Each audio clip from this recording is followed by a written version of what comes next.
Hey everyone, I want to welcome you to Mended Life Talk. What is Mended Life Talk? Mended Life Talk is where we take last weekend's message and we want to dive deeper into study of God's Word together. So what we've done is we've prepared a Mended Life Talk study guide. Now you can notice the link right here that you can click on and you can go right to that study guide, or you can go to the Ringgold Church app and download the study guide and be able to fill it out there as well and study together. Now, how do you do the study? You can do this individually as part of your personal study, do this as a family, or do this in a connect group. Get a group of folks together and you really kind of just dive deeper into God's Word and the message that we talked about last weekend and use the message to kind of guide you through that as we study this together. Now, what did we study last weekend? Last weekend, we began our series, This is the Way. And what we're looking at is what is the way back? The way back from fear is what we talked about last weekend. And we know fear is huge. And there is nothing like the Christmas story that begins to break this apart, that helps us to understand some of these key components, like how do we make our way back from anxiety? How do we make our way back from the chaos when our lives are turned upside down? And I don't know about you, but I can really use that this year. But not just this year, I can look back on several years where I really needed that message again in my life. And Mary and Joseph is a great example of dealing with, for instance, this week, the way back from fear. Man, they had the fear of all kinds of things. I mean, when's the last time an angel showed up to you and said, hey, by the way, you're having God's son?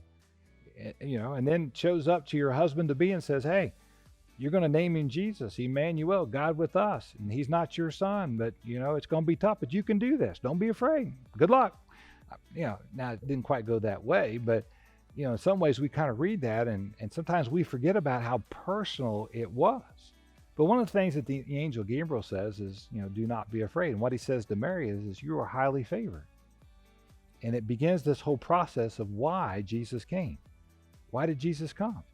To show us that we have received the favor of God as well. Now, what does it mean when we talk about favor? Well, favor with God is the way back from fear. That's what we're looking at this week. And when we look at favor, favor simply means to be the recipient of God's grace.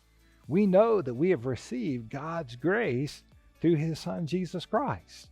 And that is the power of the Christmas story. All of this began with Mary and Joseph. And it began with the angel saying, don't be afraid. God is with you. And if God is with you, who can be against you? And now we know that Jesus, Emmanuel, God is with us. And what is the promise that Jesus shared with us over and over again? Basically, fear not. I will be with you, and I will be with you always. I will never leave you, nor will I forsake you. And we have that promise that we can hold on to. So what is God's favor? God's favor is for your past. Some of you are looking back over your shoulder going, man, look at all this stuff I've done in the past.